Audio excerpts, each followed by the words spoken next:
Good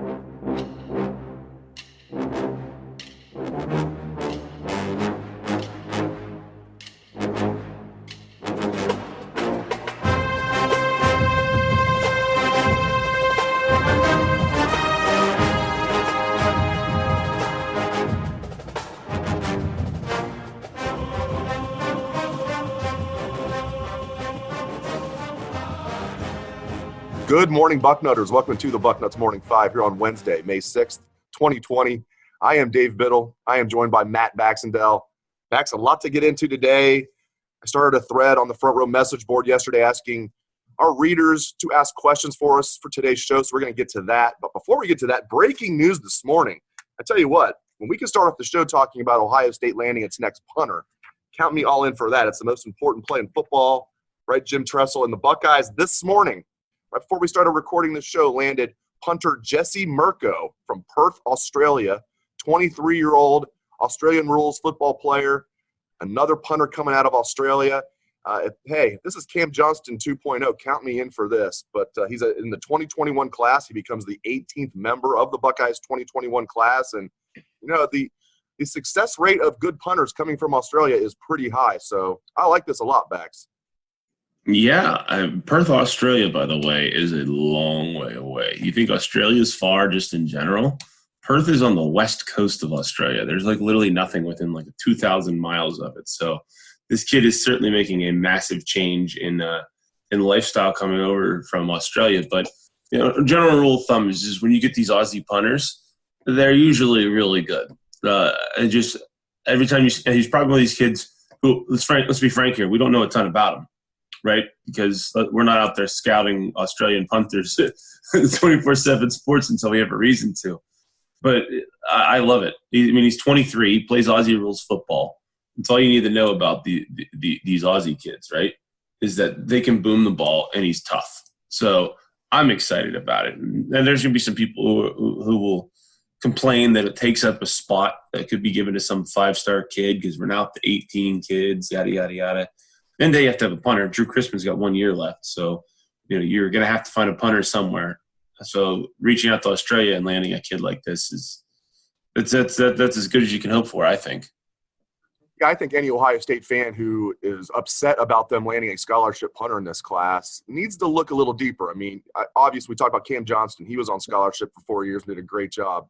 Drew Chrisman going to be on scholarship for 5 years because he redshirted a year, and he's doing a great job. You know, Cam Johnston's punting in the NFL now for the Eagles. I have no doubt Drew Chrisman's going to be an NFL punter. And if you try to go on the cheap, if you try to just find like a walk-on, maybe it'll work out. But I like the idea of getting a scholarship punter, especially considering you look at how the 2021 roster was projected before this morning. They didn't have a scholarship punter. So I like this a lot. All right, let's get to the questions from the readers. All right, first question is from Pago Buckeyes. He wants to know about quarterback recruiting for the 2022 class. It's a great question because right now there's not a lot of top targets on Ohio State's board if you go on 24/7 Sports and look at it. The one guy who's at the top of their list is Quinn Ewers from the state of Texas. The problem is he is the number one pro-style quarterback in the country in the 2022 class, kids that are just finishing up their sophomore year in high school. And he's the number 2 overall prospect in the country. So that's one to keep an eye on if you're shooting for the stars. In state, there's a young man from Centerville, Ohio in the Dayton area named Chase Harrison. He's not highly ranked right now. He's the number 27 pro-style quarterback in the country, number 19 prospect in Ohio. But he's really good, and I think he's a little underrated right now. Being from the Dayton area, I know about him a little bit. My brother-in-law actually was one of his teachers when he was in middle school in Centerville. So I know Chase Harrison, and he's a good kid, and maybe he'll move up the rankings. But right now, I'll say this. It's a damn good thing Ohio State has Kyle McCord in their 2021 class backs, and it's a damn good thing they got C.J. Stroud and Jack Miller in the 2020 class because right now, 2022 quarterback recruiting, there's not a lot of top targets on Ohio State's board. Yeah, and the other thing you're going to see eventually is that right now kids are committing because they know that in a year or so, Fields' time is going to be up, and they're going to be ready to rock and roll to compete for the job. Let's face it, after this upcoming season, you're going to have McCord, Stroud, and Miller all fighting for that job. So, it's easy to go out and get a top kid and tell him he's going to have a chance to play right away, right? Because it's the truth. What happens, though, to next year's recruiting class where you've got 3 essentially freshmen fighting for the job. I mean, obviously you're going to have had Stroud and Miller on campus for a year. So I think it's going to be a little more difficult next year to go out and just pluck a top kid. But that said, this is still Ohio State.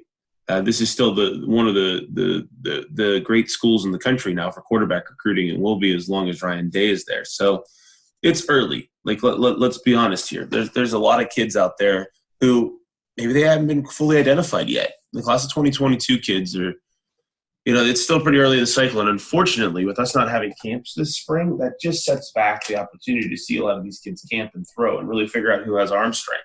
So I'm not panicking about the quarterback recruiting situation yet, but there's nobody obvious, right? It's not like last cycle where around this time we knew it was going to be McCarty or it was going to be McCord, right? And they ended up going on McCord. And let's not forget, the cycle before that, C.J. Stroud was really not on the board until very late in the cycle. Right. And they're planning a top 100 kid at the position. It was always Jack Miller. And then all of a sudden at the end of the day, they're like, yeah, we need a second quarterback, so let's get the number 3 quarterback in California, which was like the number 5 in the country or something. So that was a very happy circumstance to fall into, a little bit of a late blooming kid in Stroud. So it's too early to panic about there not being any quarterback guys that aren't clear. And end of the day, I'm sure Ohio State will go out and find a darn good quarterback. I don't think you're going to see them going out and taking somebody they don't think can compete with the guys they already have.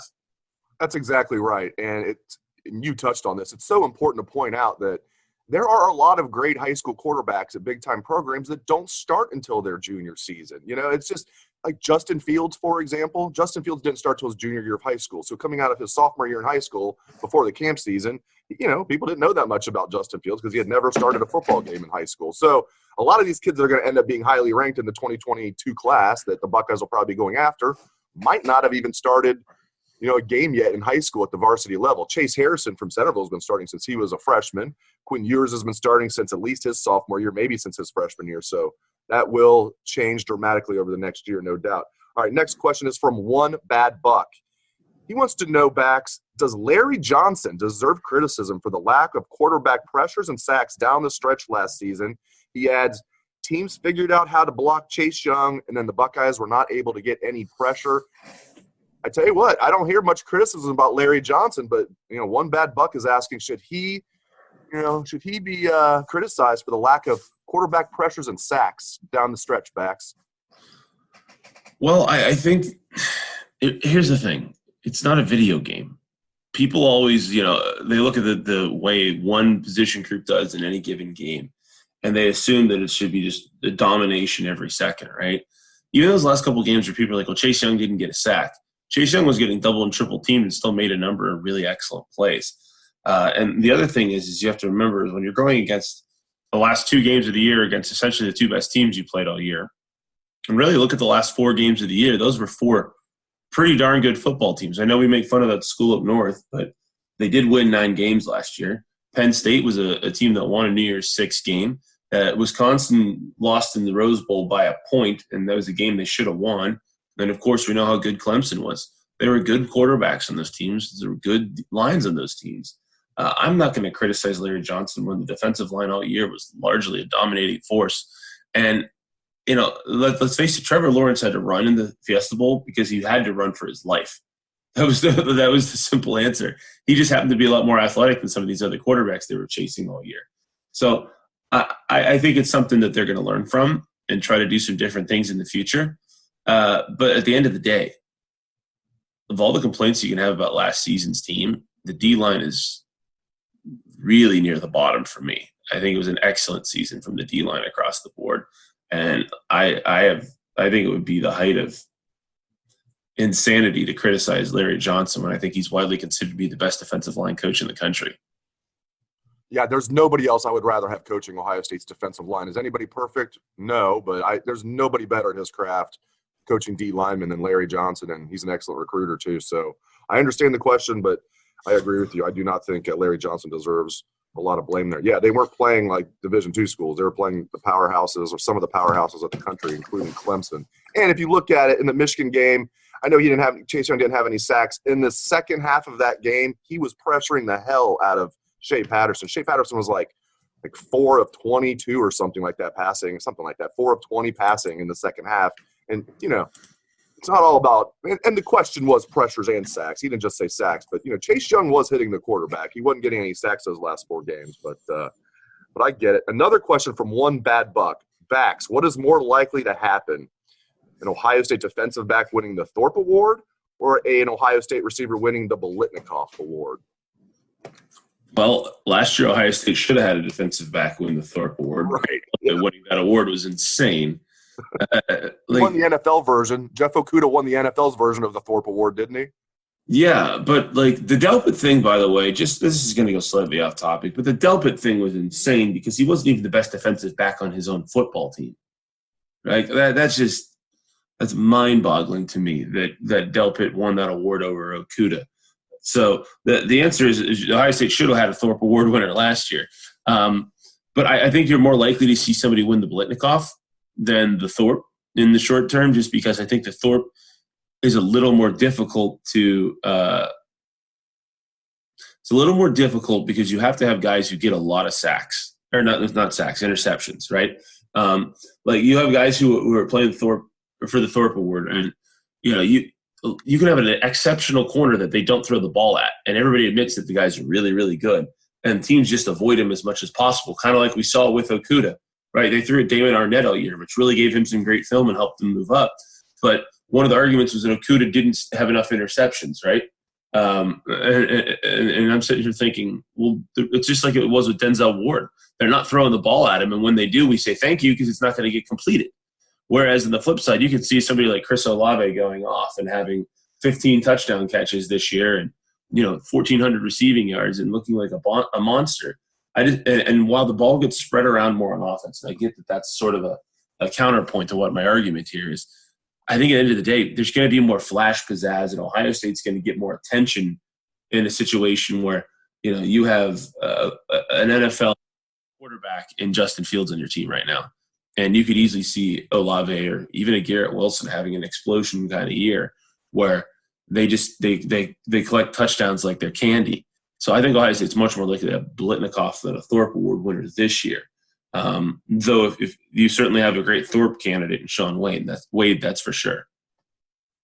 Next question comes from Buckeye 13625. Series of questions on recruiting, I should say. Let's start with the 2 young men from Washington State, JT Tuimoloau and Emeka Egbuka.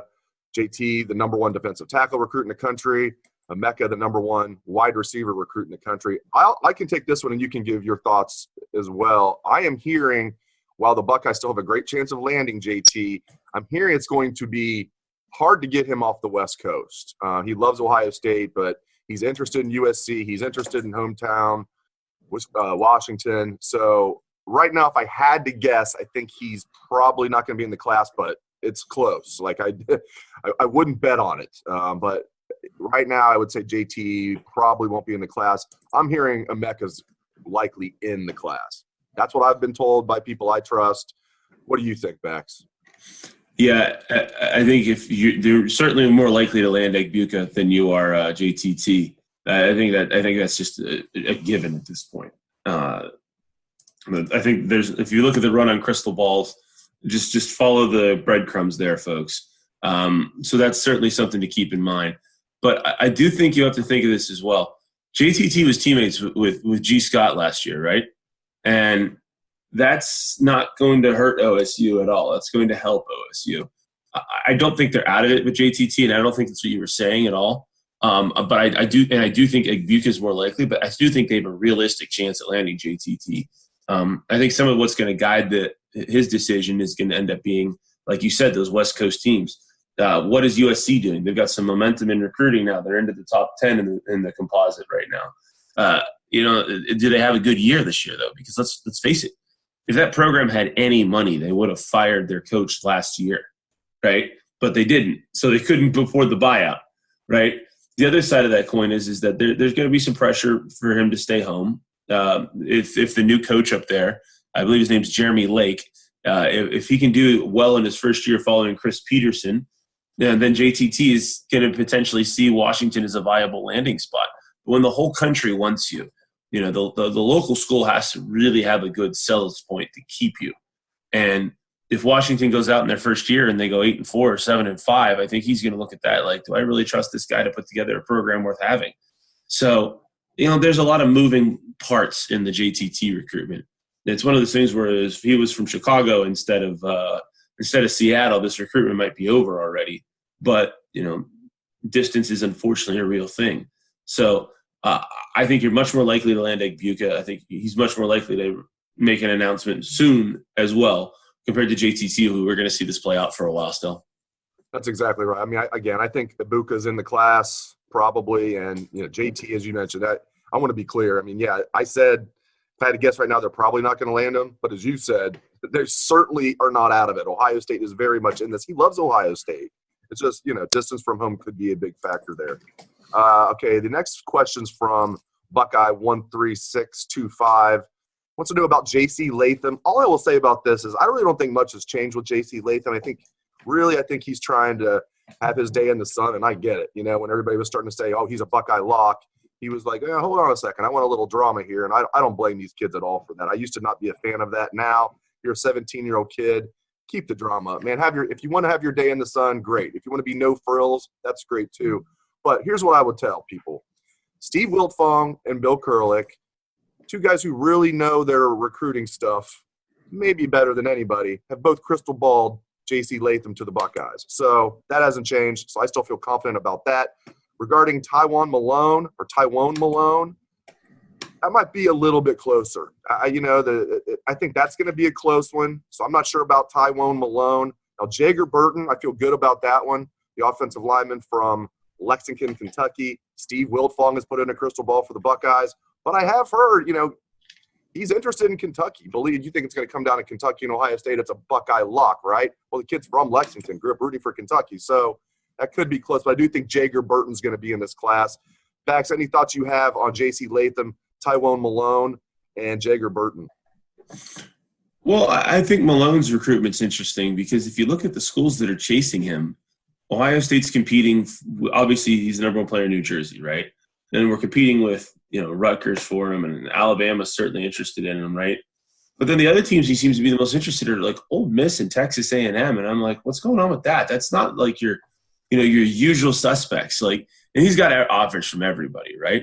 But like, what kid from New Jersey is looking at going to Ole Miss whenever he could go to Alabama or Ohio State? Like that kind of makes me go, what in the heck is even going on here? But let's be honest though. I think J.C. Latham is a player who, like you said, there's some crystal balls on him from some people who know what they're talking about to Ohio State. He's clearly a very highly rated player. I mean, in the top 247, he moved up to third nationally. So that tells you what the recruiting folks think of him. There's going to be additional interest in a player who's ranked so highly no matter what. But at the end of the day, you're right. These kids, they've grown up like 10 years ago. Not all these kids grew up with the hat dance as a common thing on national TV. Now everybody's got their like drone announcement videos on Twitter and everything, and that's their way they want to do it. They want the drama. They want the, quote, love being shown to them. And so, there's going to be a little bit of games played.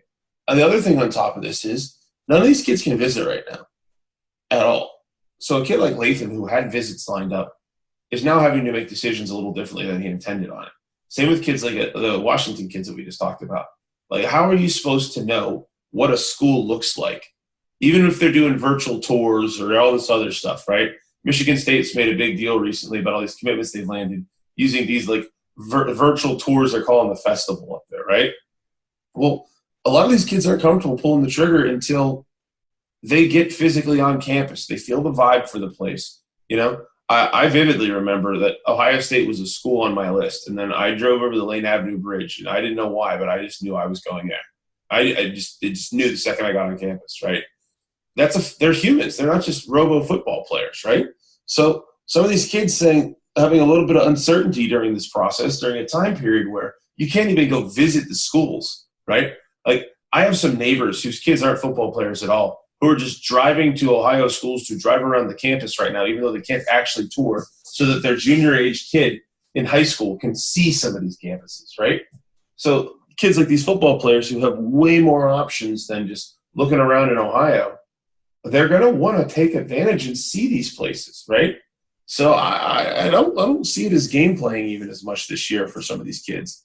You know, they have a hard decision to make, and they're making it under unprecedented situation right now. So you know what? I think Ohio State has a great chance at Latham. They have a great chance at Malone. They got a great chance at Burton. They're going to land a couple of them. I don't know if they get all three of them, but they're going to land a couple of them. And guess what? There's only a couple spots left in this class, so we may have answers sooner rather than later. Ohio State's legitimately getting to the point where they have to consider whether they want to leave a couple spots open for some of these late deciders or not, because they have so many kids who would commit to this class if they could. So, I think let's not panic on kids like Latham yet. I think there's a long way to go in this process, and if things start opening back up a little bit more here in the next few weeks, you may be able to see some of these kids start to take visits, and then we can start getting some actual decisions for some of these kids who want to see the campuses physically before they make their choices. I also think it helps Ohio State that they're putting together this historically great class. It's not just going to finish number one. It's going to finish number one by a large margin. And, if you're a kid and you want to win national titles, and, no better way to do that than to join a program like Ohio State that's putting together the number one class in the nation with a great coaching staff. That's got to help them with some of these kids down the stretch. I love how we're talking about down the stretch and it's in May, but it feels like that's when you have 18 kids in your class already, it feels that way. And hey, the early signing period's late December. So yeah, spots are filling up, 18 strong already with the punter committing this morning. All right, next question. This is from Clubber68. This really made me think. Who is the best interior defensive lineman to come out of Ohio in the last 10 years? We can't count Mike Hall. I think Mike Hall is going to be tremendous, but he hasn't come out of Ohio yet. He's still in Ohio. He's going to be, of course, he is a member of Ohio State's 2021 recruiting class, one of the best D tackles in the country. But Bax, who's the best D tackle to come out of Ohio the last 10 years in your opinion? No, that's a good question, because what my initial thought was is what Ohio kids that maybe we didn't see end up at Ohio State can we look at and say, hey, look at this group, right? Maybe there was somebody who got away that was a lower rated kid that ended up exploding. Remember Odenigbo, who went to Northwestern instead of Ohio State, but he's a defensive end, right? But that kid had 7 sacks last year for the Vikings, right? So I was trying to think of non-Ohio State kids when this first popped into my head, right? So that's a really good question. So I think what 10 years is our rule here, Dave? So it's class of 2012. I think we can go – no, I mean last 10 years. So let's go 2020. Let's go 2010. I got one. So can you throw one out there? I got one. Adolphus Washington was a DE and a D tackle, but that guy played a lot of D tackle, and he was a darn good player. Yeah. He was a defensive tackle on our national championship team. Yeah, exactly. And that's why I was asking how far back can we go, because he was one of the first ones that popped into my head. Remember, he was the first commitment to Urban Meyer. It was like the day before Urban actually was announced as the coach. Adolphus Washington announced he was going to Ohio State, and everybody goes, who are you playing for? He's like, you'll find out. So that one was always a good one to me. I enjoyed that a lot. Go ahead. I will go back 1 year earlier with Adolphus Washington's running mate on that 2014 national championship team at D tackle, Michael Bennett. Now, Michael Bennett's NFL career, I think if he didn't, get hurt and everything, I think he would have been a good NFL player. He slipped to the 6th round. Anybody who remembers what the Jaguars had a couple years with them, but he kept getting hurt. Anybody who remembers going into that 2014 season, Michael Bennett was projected as a first-round pick, late first-round pick entering that season. He was in Chicago as one of Ohio State's player reps, and he was a dog. I mean, him and Adolphus Washington and Joey Bosa, there wasn't the deep defensive line then. Those three played almost the entire game. They did rotate Steve Miller in and out. He was out there a lot too. But those three guys were just Iron Men. So it's tough. But I'm going to go with Mike Bennett. His high school film was just so great, and he was a great player at Ohio State. Now, I will throw this in. The highest-ranked defensive tackle recruit to come out of Ohio in the last 10 years is ... Billy Price. So he obviously moved. He was one of the top defensive tackle recruits in the country. I think he was ranked as like the number 3 or 4 D tackle in the entire country. Obviously moved to offensive line, and the rest is history. I love that question. That really. I got another one too. We can't forget Draymond Jones. Oh, good one. Yeah, he came in as a D and moved to D. That's a good one. Yep. Yeah, remember how good he was at OSU? He was a sack machine from defensive tackle. I mean, that guy was excellent. Excellent defensive tackle for Yeah, the us. third-round pick. Yeah, good call there. Good call. Yeah, I mean, you can't forget Draymond when we're doing this discussion. And by the way, if we're going to be talking about third-round picks, how about Devon Hamilton? Yeah, exactly. I had him jotted down too. Absolutely. Devon Hamilton. What's funny about him being a third-round pick is Adolphus Washington was also a third-round pick, just like Draymond Jones. Yeah, Devon Hamilton's on the list. Lowly ranked recruit that people were like, what are they taking this little low 3-star from, here in Central Ohio, and then ends up being a 2-year starter and a third-round NFL draft pick. So, yeah, those are. I think we hit on all the names there. I'm sure the listeners are going to be like, hey, you forgot about so and so, but that'll be like Monday's show when Steve and I were talking about there hasn't been a Kettering Alter player to play for Ohio State since Jerry Radzinski, and I felt a big tap on the shoulder. It was Nick Mangold waving at me. Yeah, I was going to say. Not literally, but it was just like, hi, you guys forgot about me? Nick Mangold here. Like, sorry, Nick. And I'm from the Dayton area, too. That makes it pretty bad. But, yeah. Sorry, I was going to say, even I knew that one. Come on. Sorry, Kettering Alter fans. We forgot about Nick Mangold. I don't know how that happened. All right, last series. I got another one for you, Dave. I got another one for you. If you want to end the D-tackle thing. This is going back even further. And he didn't have a long NFL career for not really non-football reasons, but remember how good Quinn Pitcock was? He's a Pickwa kid. Oh, heck yeah, I remember. Now that goes back pretty far. But Quinn Pitcock was awesome. He was. Yeah, man, that's more like 12 years or so whenever he left OSU from now. But still, he's right on the edge of that 10-year rule. Yeah, so. Well, no, he's pretty. I think he was like wasn't he in like the 2002 class? Are we talking high school or when they left OSU? Because he left OSU.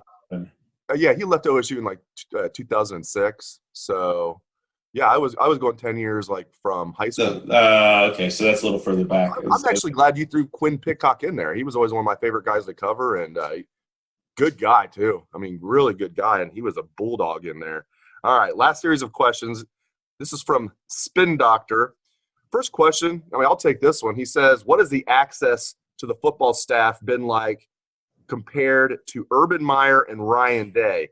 It's been pretty similar. Like Urban Meyer was pretty generous with his time with us. I would say Ryan Day has been a little bit more generous. Like his press conferences are a little bit longer, but as far as access to the program, it's been pretty similar. I mean, Coach Day opened up some things. He was going to open up a lot in spring ball. Of course, spring ball, most of it got canceled, but we got to watch 2 full practices out of the 3 that they had.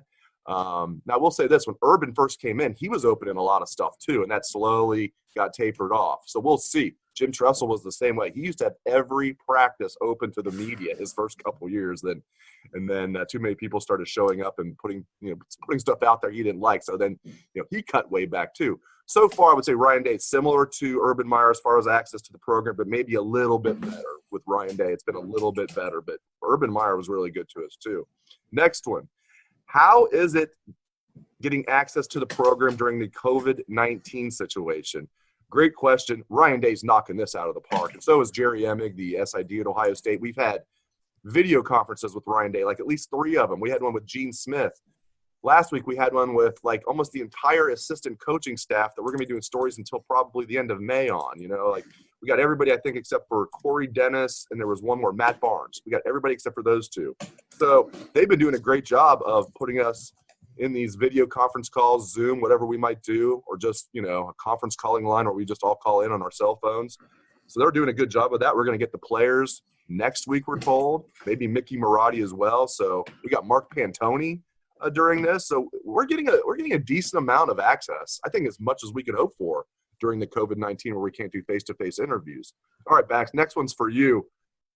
Ben Doctor wants to know, final question of the show here. He wants to know, what are the thoughts on the rumblings coming out of Ohio State and the Ohio State House on Ohio State reopening this fall? I haven't seen much of that. I hope there's some rumblings there. Have you heard any rumblings about Ohio State reopening this fall, Bax? Well, there's nothing official, and I think the person you have to ask this question to is ultimately going to be Mike DeWine. I know we like to hate on President Drake, and we have no signs of who his replacement is, and I don't know how they're going to replace him when we're in the middle of a coronavirus pandemic. His term's up at the end of June. So I think this comes down to whether Mike DeWine lets it open back up, if we're going to be real honest here. I've said all along, I think we have football back. I think we have things closer to normal when the fall comes around than not. end of the day, I don't think we've seen anything official. I think you've certainly seen some things that have been said by some members of the state Senate and the state House. You had the one member who was talking about how there'd be an insurrection if there wasn't football this year. And he's not necessarily wrong. I do think people's patience with this whole situation is wearing a bit thin, though. And I know that a lot of schools are doing online-only stuff during the summer, but if you look at a lot of the schools around the country that have announced that they're opening in person in the fall, and that includes schools in the Big Ten like Purdue. Purdue has already said that they plan to open in person in the fall. And so I think you're going to start seeing schools following suit. And it's going to be real interesting here to see how this goes because, end of the day, I don't know if we necessarily have fans in the stands. It's going to depend on a lot of factors that we just can't guess yet. But the simple truth is that, in my humble opinion at least, I think they're going to be on campus for this fall. I think you're going to see enough changes to get there. But again, that's just conjecture. One thing I will say is that you had the best answer to any of the people who've been doing the whole, you can't have the football players come back. That's not safe for the students. They can't be there before the rest of the students. That's horse crap. They did that for years upon years. When I started at OSU, it was the end of September, and OSU had already played 3 games before you even had classes. So, yeah, I think you're going to see people on campus this fall, and I think there's no excuse not to have football. Whether the season starts on time, I don't know. I'm optimistic it will, and I'm optimistic we're going to get close to a full schedule. But that's going to depend on stuff that we just would be absolutely guessing at. But I do think you're going to see kids on campus this fall. I think the appetite is for everybody to start getting things back to normal. And I think that the medical community is starting to realize this too, is that, eventually there's only so much you can do. We flattened a curve and people are going to get it. And you just have to hope that people get it at a slower rate. And we go from there. Fun show today. We started off with a punter committing to the Buckeyes, breaking news, and we got to the reader questions. Thank you for all the great questions out there, Bucknutters, and thank you to Matt Baxendale for his knowledge. I hope everyone has a great day. Let's hear the Buckeye swag, best damn band in the land.